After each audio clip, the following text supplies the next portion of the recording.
What's going on, y'all?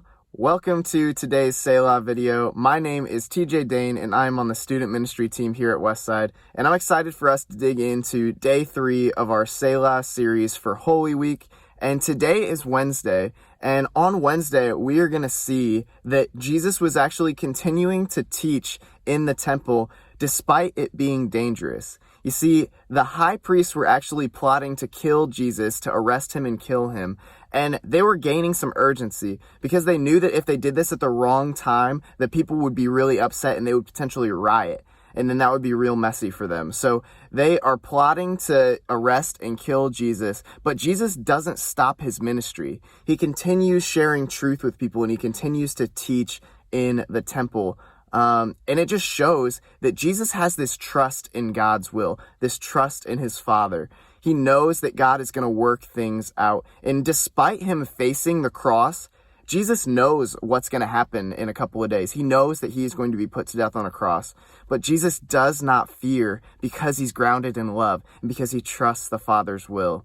So as we're thinking about what that means for us, I want us to start thinking about what it looks like for us to sacrifice, to love others, and to love God. What does it look like for us to lay down our lives so that we could find our life in Jesus and love others well? So grab a pair of headphones, grab a journal and something to write with, and let's get started with today's SELAH.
Stop.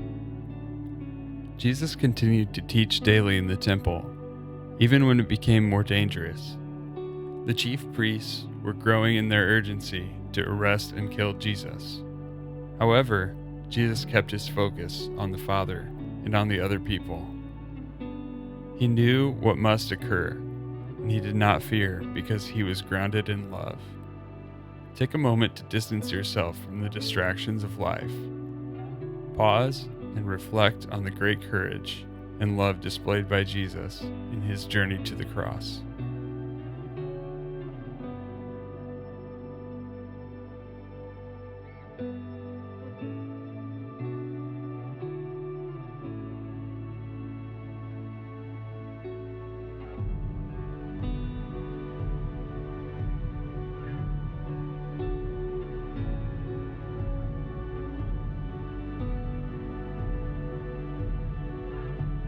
Exhale.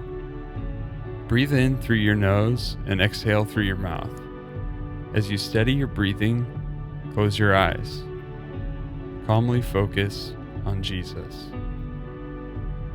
He waited patiently for his time to come, and as it approached, he continued to trust in the Father's will. What are the sources of fear in your life? Do you trust God to be with you no matter what challenges you face? Keep breathing intentionally. As you inhale, pray the words, "Help me to trust."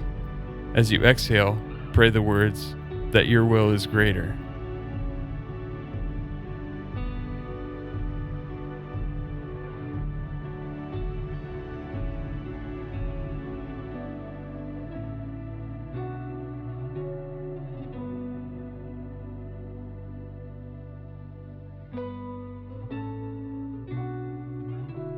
Look, what are the things that you really care about in your life?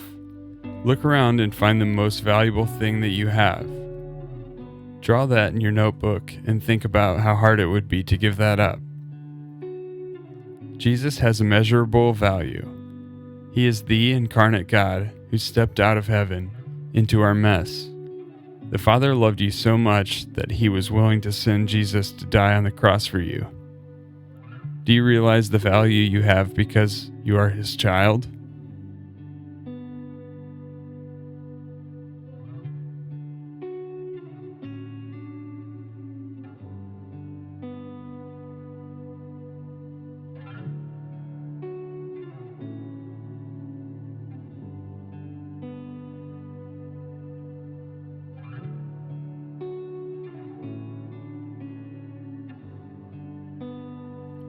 Ask. God calls all of us to sacrifice. Jesus was preparing to give up his life. In just a couple of days, he would be nailed to a cross and left there to die. What might God be calling you to sacrifice? Spend some time asking God to reveal to you.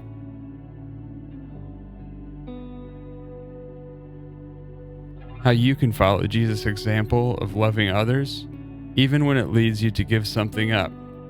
Then silently listen to what he has to say and write it down.